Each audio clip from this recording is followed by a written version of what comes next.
Hey John, I promised you a video about the polysexual and the, sorry, I was forgetting which video it was. It was the growth video and the polysexual, pansexual video. Let's start with the polysexual, pansexual, which I'm sure you've probably gotten responses to it because it was so late and it's kind of long ago, a few months ago. But polysexuality is basically not to be confused with bisexuality, because when I was looking it up, bisexuality actually popped up with it, and I think it's similar along the lines of bisexuality, which is why it could be confusing. It's like, aren't you just bisexual? But no, they are people that are sexually and physically attracted to people that are of the same sex, of the opposite sex, and they aren't willing to grasp the idea that there are two binary sexes. So in this case, polysexuality is kind of like between bisexuality and pansexuality. Let's go on with pansexuality. Pansexuality is actually a lot more clearer because pansexuality encompasses not only a person being attracted to somebody of the opposite and same sex like bisexuality, but also of the transgendered or hermaphrodite union. So that's what I got from it. So your friend saying that he is polysexual, I think you said, basically is not confirming that he's bisexual, but it's similar. So it's like bisexuality, and then next is polysexuality, and then next is pansexuality, if that makes sense. So to each their own. That's what I say about it.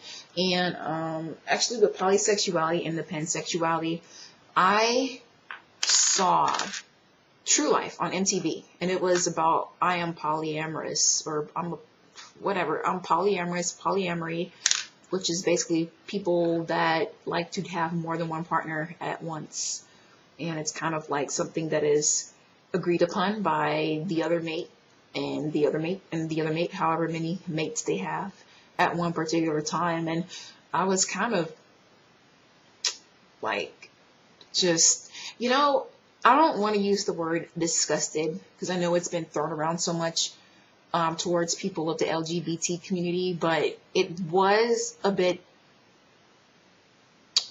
unsettling for me, if you will, because as a person that, knowing how I am and knowing how jealousy can, make matters worse and very difficult, I don't understand how a relationship can survive like that. But when I saw the couples, they showed two couples. It was a girl dating this other girl, and then one of the girls had a boyfriend already, and the other girl, obviously she was jealous, or she's feeling insecure about it, so she went out and got her a boyfriend. And I was like, I thought maybe.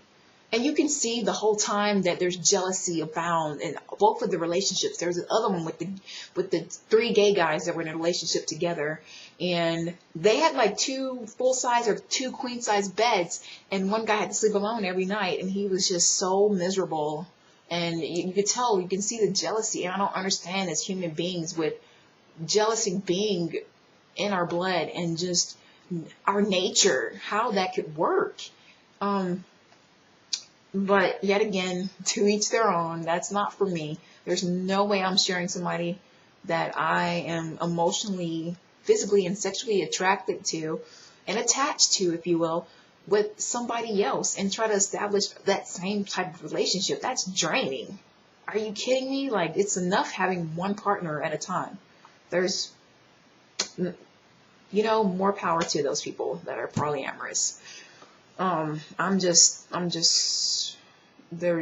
way too jealous, and I'm not sharing. So, the next video that you had was your growth video, and in it you were talking about how you feel that you could be a bit asexual. I don't know how much time I have, and I could honestly kind of identify with you, but not presently, because there was a time in my life when I had to come to terms with who I am as a person and my sexuality. And during that time, it was very, very difficult. And I didn't want to complicate things by dating somebody and putting them through that, and knowing you know, I'm not completely satisfied and, you know, spiritually aligned within myself. So how could I be spiritually aligned with somebody else, if that makes sense? I think, like you said, sex is very important in a relationship. It's just another way of expressing your feelings to your partner.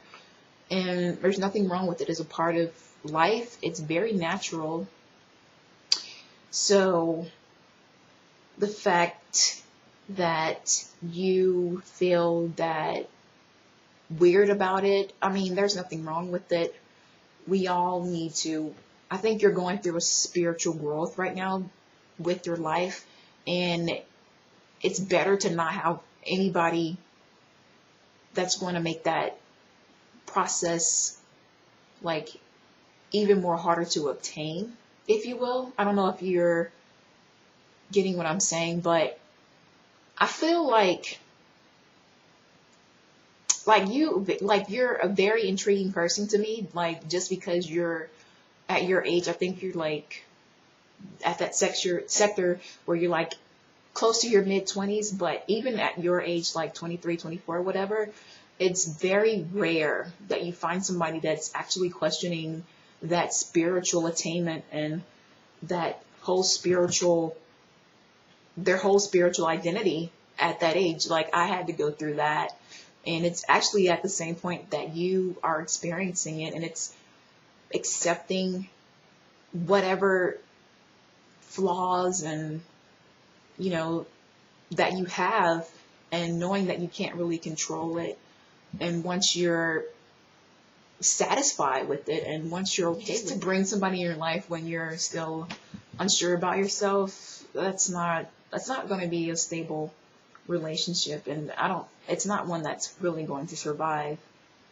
It's kind of like the whole thing where people are insecure about other people's makeup, and it's kind of like, well, why don't you question what your whole deal is and why you're feeling so insecure around this person? So sometimes it takes you sometimes it'll take you like a few months, and then sometimes it'll take you years. It took me like 2 years, and honestly, during that time I was asexual. I didn't date. I didn't think about sex. I was just trying to align myself with my spiritualness and kind of like, I guess, my destiny of who I was as a person and what path I was supposed to be set on. And I find that as I go along on the path that I'm thinking is right for me, the doors opens like that, like at the snap of a finger, and they're so easy to obtain because it's like it was set for me, and it's just up to me to find my place and to find it for myself. So in your 20s doing that, I don't know if you're like getting this whole spiel of what I'm talking about, but I don't know, maybe it'll help you. But I mean, the fact that you're doing all this, being vegan and, you know, giving up meat and just, you know, trying to get your mind right and open it up to whatever may come, it's very, very, very, I don't know, enlightening, if you will. But I'm not sure if like I have anything else to say about that. It's kind of one of those topics that are just very hard, and you'll only get it if you're actually there in your life. So hopefully it's not like going over your head. But anyways, I hope that you are doing well. It seems like you are. It seems like you're coming into yourself and finding out who you are as a person, and not really caring what anybody else thinks. And that's what life is about. That's what it should be about. So, I'll stop the video right here, and I will talk to you later. Have a good day.